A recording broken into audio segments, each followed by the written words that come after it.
This has by far been the most conflicted I've ever been with any Marvel film I have ever seen to date. Even more so than I was on Thor: Love and Thunder, because coming out of Thor: Love and Thunder, I really did think I liked that movie, and then I saw it again, and I was like, yeah, no, it was really fucking bad. Also, peep my cat Arya back there, Arya. Like Arya Stark from Game of Thrones, yes. Welcome back to the channel, guys. My name is Nick, and I saw Black Panther Wakanda Forever last night, and I've got some thoughts about it, some non-spoiler thoughts about it. Isn't the timing of things amazing? Like, as soon as I sat down to make that video, someone texted me and I had to leave the house, so I couldn't make the video. But here I am, back now. We got a bit of a wardrobe change.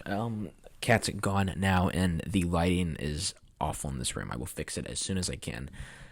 But here we go. Black Panther Wakanda Forever. Black Panther Wakanda Forever is directed by Ryan Coogler and stars Angela Bassett, Letitia Wright, Danai Gurira, and Lupita Nyong'o. In the wake of King T'Challa's death, Shuri, Queen Ramonda, and the Wakandans must stay together and stronger than ever as they fight to protect their nation from intervening world powers. And that is honestly the best non-spoiler description I can give of this movie. And if you've seen the movie, I hope you agree with me, because the trailers leave out a large part of the plot, specifically to what like Namor is up to, and I can't really.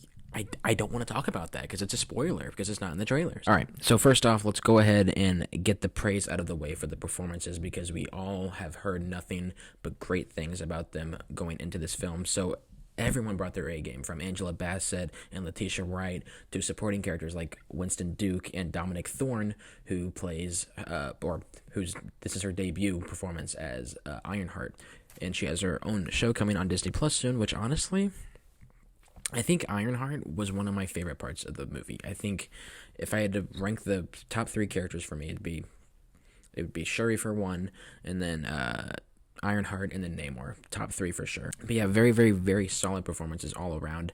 A lot of people are saying that Angela Bassett is going to get a nomination, or supporting actress nomination, this year, but I honestly don't see it. Me personally, don't get me wrong, her performance was amazing. I like flawless, perfect, but I think there are a lot of other performances that are in films that we haven't even seen yet this year, that it's really early to call that she's going to either win the category or even get nominated.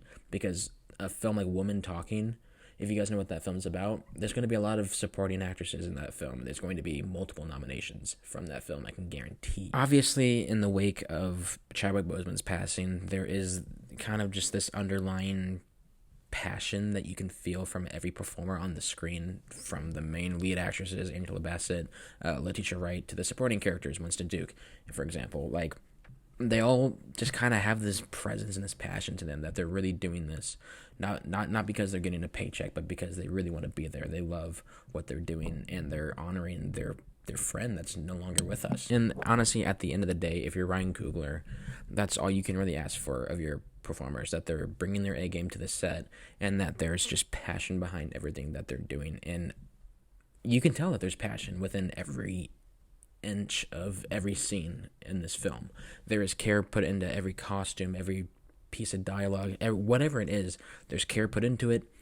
I just wish there was a little more care put into the plot. There are specific things in the film that feature Chadwick Boseman, and it honors him, and it's very clear when those specific moments are happening, and I really do appreciate those moments. They were really beautiful, and those were honestly the only real emotional parts of the film for me, which was very jarring, because I thought this movie, just from the trailer alone, that first trailer that they put out, with No Woman No Cry as the trailer music, it was that trailer would make me tear up, because it was a really good trailer. And walking out of this film, the parts where I felt the most emotion weren't even really with the characters that were on screen with us. And if you've seen the film, you know what I'm talking about. You know what they do with Chadwick in order to honor him. I just don't want to spoil it, because it is a nice surprise for what they do. But it's just, I don't know. It's a very difficult situation, because I feel terrible criticizing Coogler for it, because I couldn't have done any better. I mean, his best friend that they already wrote this entire sequel for the second Black Panther movie, they had it all planned out, ready to shoot, and then his friend just passes away. I mean, what does he do? And I'm just saying, I couldn't have done any better, but I do wish that there was a little more emotional levity within the characters that I would have felt personally as an audience member. Now, with all that said, let's get into this cluttered plot. There is about 20 to 30 minutes of this film that could have been snipped out and you wouldn't even noticed it was gone. A lot of the stuff that has to do with Everett Ross and another character in particular, I'm not going to say who it is because it was a surprise to me in the film, at least. But yeah, most of his stuff honestly could have been cut out. I didn't really see the point of having him there. I mean, I love seeing Martin Freeman on screen, but a majority of his scenes at the end of the day really didn't amount to anything.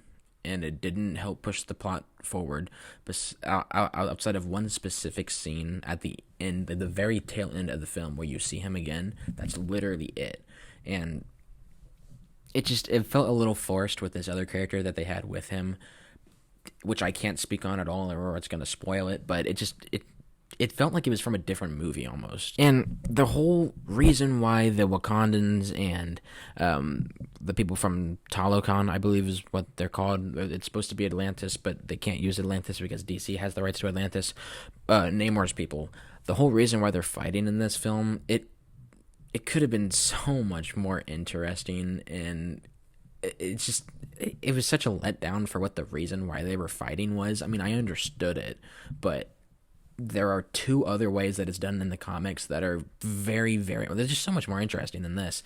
And I just felt like they could have made a better choice with some of this. And I feel like if they made that specific choice as to why they were fighting, the drama would have been a little bit better as well. Last but not least, one of my final complaints is the action was just very underwhelming. And some of the CGI, like the first Black Panther, especially that final fight in Black Panther that looked straight out of a 2002 video game, it just didn't look good. They didn't look good at all. And yes, there were some fight scenes that looked really cool, like the first time you see the Dora Milaje. That's fucking badass. But other than that, it was very underwhelming. There were some really cool shots though. Like you see a lot of the shots that you see in the trailer are the coolest parts of the film. And I don't hate this movie. Like, the way I'm bagging on it makes me sound like I hate it or don't like it. I really do like this movie. I agree with the 85% on Rotten Tomatoes. Hell, I might even give it a 90, but there's so much to love here, and there's also so much to improve upon. I don't know if it's my favorite of Phase 4 so far. I still think I'm right in the high of Doctor Strange 2. Right now, at least for this year. I think my favorite still is Shang-Chi and the Legend of the Ten Rings from Phase 4, but I mean, this was a good film to close out Phase 4, I'll say that, and I'm very, very happy that I saw it, and I'm definitely going to go see it again, because, I mean, I enjoyed my time with it, regardless of how cluttered I thought the plot was, or how shaky I thought the action was.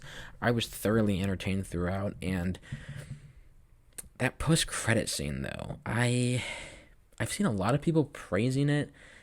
I haven't seen a whole lot of people disagreeing with it. And me, personally, I wasn't that big on it.